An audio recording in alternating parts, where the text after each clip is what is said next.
अभी तो जवान है, दूसरी शादी। बस माँ, क्या कह रही हैं आप? कब क्या कहना चाहिए आप कभी नहीं समझेंगी। मामी, मुझे एक और केक का पीस मिल सकता है? भाई ये नहीं काफी है।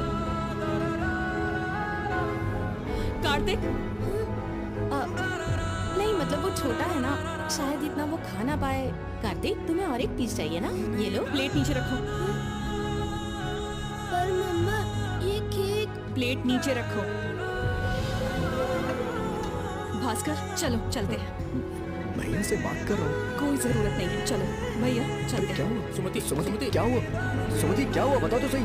खाना तो खाकर जाओ, पेट भर गया मेरा। अरे इसे क्या हुआ? जाने दीजिए माँ जी। एक बच्चे को खिलाने के लिए अकड़ रहे थे। कैसे लोग हैं?